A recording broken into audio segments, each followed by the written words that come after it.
Depuis 3 générations, la famille Piccard est synonyme de succès pionnier. Le dernier en date remonte à 1999. Bertrand Piccard et Brian Jones bouclent le premier tour du monde en ballon sans escale.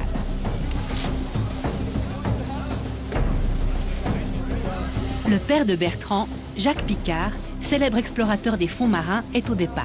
Il aide à fermer la capsule. Le tour du monde en ballon est la dernière grande aventure aéronautique de la fin du XXe siècle. Et de nouveau, c'est un Piccard qui la mène à bien.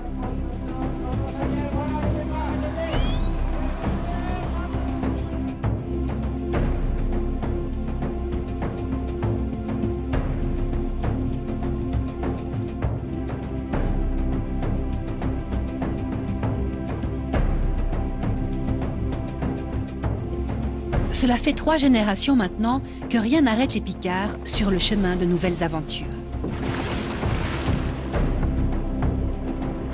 Retour sur leur œuvre pionnière. En 1960, Jacques Piccard plonge à bord de son bathyscaphe, le Trieste, jusqu'à l'endroit le plus profond de la Terre.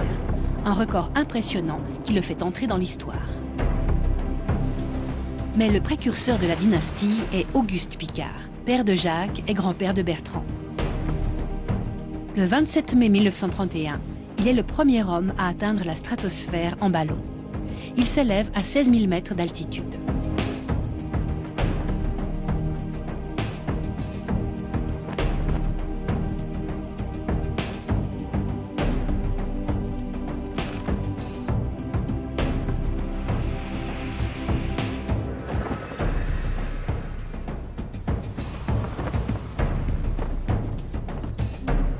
La brillante carrière d'Auguste Piccard débute bien avant son ascension vers la stratosphère. Déjà comme professeur de physique à l'École polytechnique fédérale de Zurich, il jouit d'une grande renommée. En 1922, il est appelé à Bruxelles, il a 38 ans. Là-bas, son premier grand vol en ballon lui permet de vérifier la théorie de la relativité et de faire taire les critiques. Einstein lui exprime sa reconnaissance dans une lettre. Auguste Piccard compte parmi les scientifiques les plus importants de son époque. On le voit ici en compagnie de Max Planck, de Marie Curie, d'Albert Einstein et de Niels Bohr au congrès Solvay en 1926 à Bruxelles. Son fils se souvient. Mon père était un savant, il a beaucoup travaillé dans son laboratoire, mais il y a des expériences qui sont trop grandes pour être faites dans un laboratoire. Mettons, quand on travaille dans l'espace, on ne peut pas mettre l'espace dans son laboratoire. Alors il dit, ben alors, c'est moi qui vais dans l'espace. Et tout l'espace devient mon laboratoire. Alors comment est-ce qu'il faut faire? Alors il a eu l'idée du ballon stratosphérique. Mais pour ça, il fallait avoir une cabine étanche pour pouvoir respirer. Et à l'époque, les spécialistes disaient, c'est pas possible, vous ne pouvez pas passer une journée entière dans une cabine fermée, vous allez étouffer. Mon père disait, non, je vais produire de l'oxygène, sortir de l'oxygène des bouteilles, et puis absorber l'acide carbonique, et puis ça va très bien, on peut très bien rester une journée comme ça. Auguste Piccard invente et construit la première capsule pressurisée de l'histoire. Elle est en aluminium, une matière particulièrement légère pour voler. Mais il construit aussi le plus grand ballon de l'époque, qu'il remplit d'hydrogène, un gaz hautement explosif. Malgré le danger, l'audacieux savant décide d'aller mesurer les rayons cosmiques. Le 27 mai 1931, tout est prêt.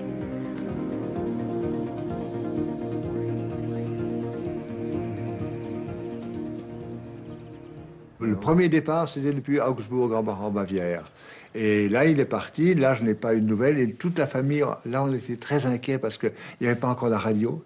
Les appareils de radio étaient beaucoup trop grands et trop lourds. On ne pouvait pas en mettre dans le ballon, dans la cabine.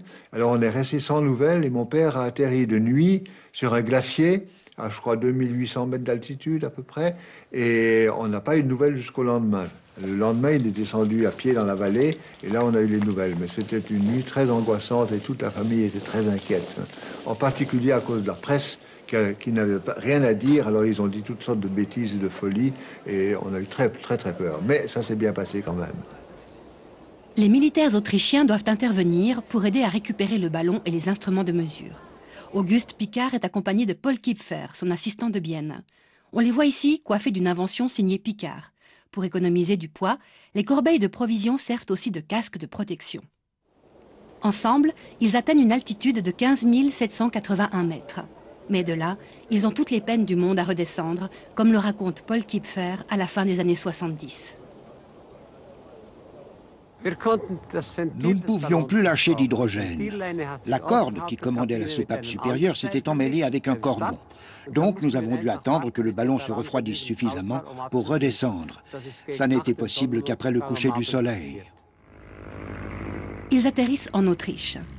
De là, Walter Mittelholzer, pionnier de l'aviation suisse, raccompagne personnellement les héros au pays avec une escadrille de l'armée de l'air helvétique. La nouvelle de leur exploit se répand comme une traînée de poudre. Lors de l'atterrissage à Dubendorf, une fête populaire bat son plein.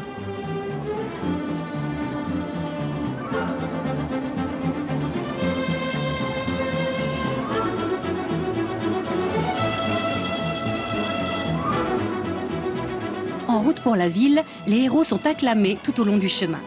À Zurich, la place de la gare est noire de monde.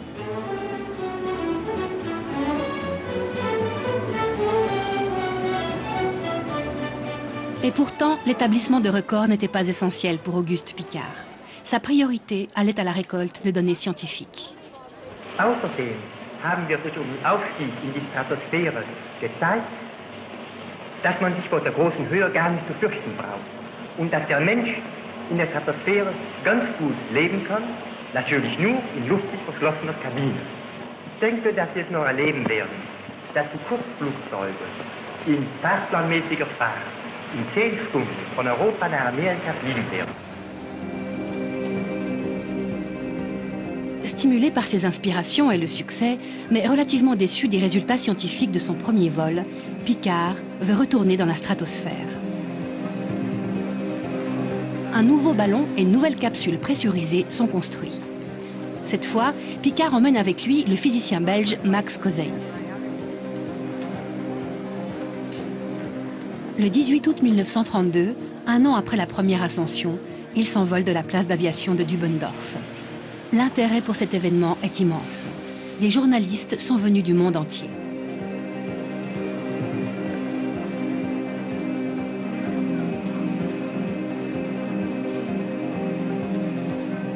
Même le couple royal belge qui a financé le projet a tenu à être présent à Dubendorf. Plus de 200 volontaires sont nécessaires pour aider à remplir le ballon d'hydrogène. Alors là, c'était très différent, beau temps, calme, tout le monde était bien entraîné, le départ était absolument magnifique. Et je me rappelle, là j'étais là et j'ai vu le ballon d'abord quand on le gonflait, on est arrivé tôt le matin, on était en train de le gonfler, peu à peu il s'est dressé, il s'est attaché avec des cordes pour qu'il tienne jusqu'au dernier moment, évidemment. Et puis mon père est entré dans la cabine, il a dit au revoir, nous étions les 4 enfants, maintenant on était 5, mais à ce moment-là on était 4 enfants, et le départ était extraordinaire. Alors, je ne me rendais même pas compte qu'il pouvait y avoir un danger, si vous voulez, tellement c'était beau et calme.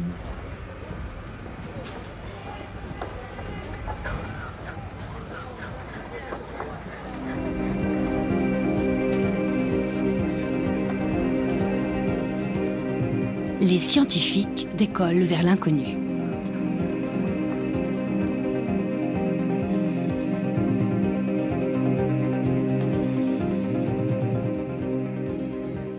Sie hat eben gesehen, wie der Ballon des belgischen Fonds National de Recherche Scientifique gestartet ist. Als sie auf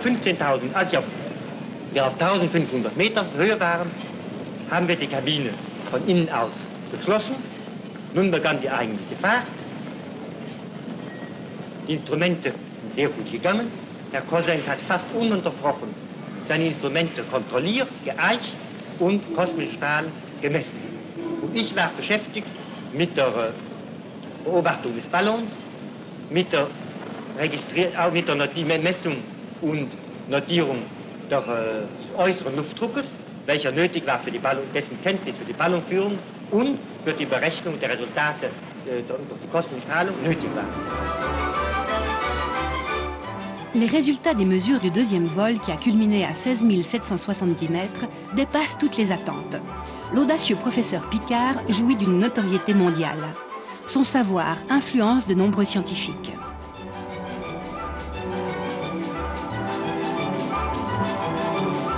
Même Hergé, dessinateur et inventeur de Tintin et Milou, s'inspire du savant Auguste Piccard pour créer le génial professeur Tournesol. Mon père et Hergé ne se sont jamais rencontrés.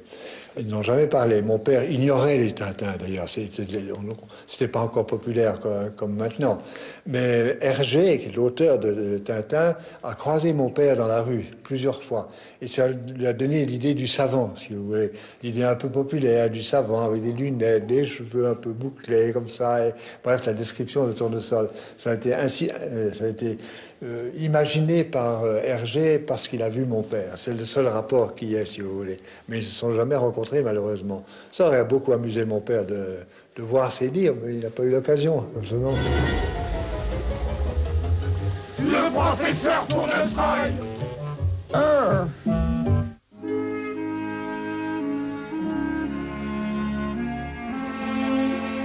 Après son deuxième vol dans la stratosphère, Auguste Piccard en a assez de l'aéronautique. Un autre Piccard prend la relève, son frère jumeau, Jean. Jean a été le premier docteur en chimie de l'École polytechnique fédérale de Zurich, avant d'être appelé en tant que professeur de technique aérienne à Minneapolis, aux États-Unis. Les deux jumeaux se sont ressemblés jusqu'à un âge avancé. Il n'est donc pas étonnant qu'ils aient aussi conservé les mêmes intérêts. C'est la raison pour laquelle Auguste a encouragé son frère Jean à poursuivre ses recherches dans la stratosphère. Toutes les découvertes sont analysées et le 23 octobre 1934, Jean et sa femme, Jeannette, la première femme aérostier américaine, établissent un nouveau record d'altitude à 17 550 mètres. Lors de ces vols, Jean améliore l'alimentation en oxygène et invente une enveloppe en polyéthylène. Le fils de Jeannette et Jean, Donald Piccard, 80 ans, développe encore aujourd'hui des formes et des matières pour les ballons. Il se souvient des problèmes rencontrés par ses parents.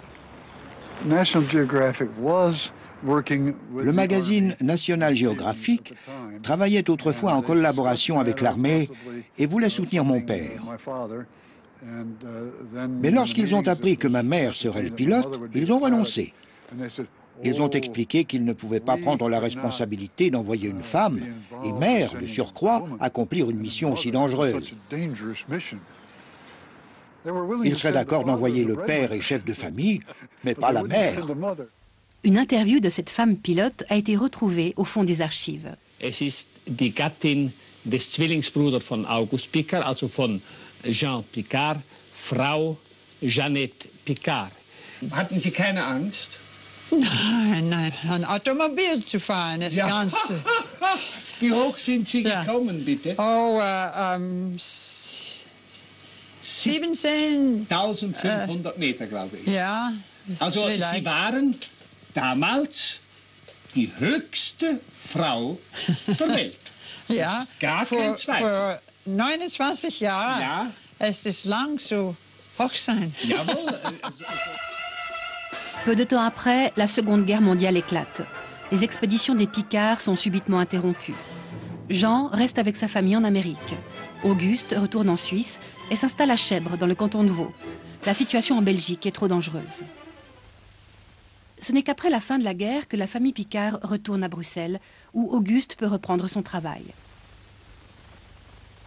Après le très haut, la stratosphère, il s'attaque au très profond, les abysses.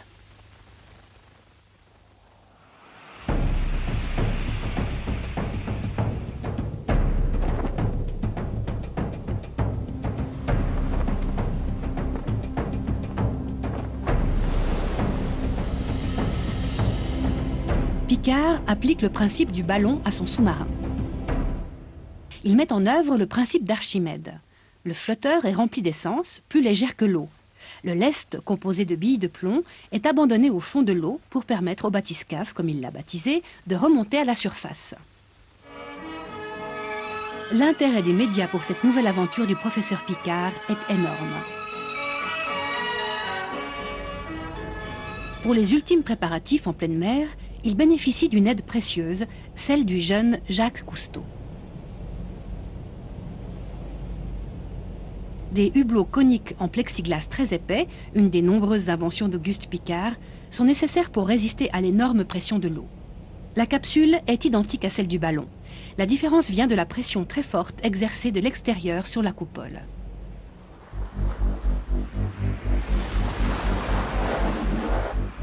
Le 3 novembre 1948, le FNRS-2 plonge dans les fonds marins en pilotage automatique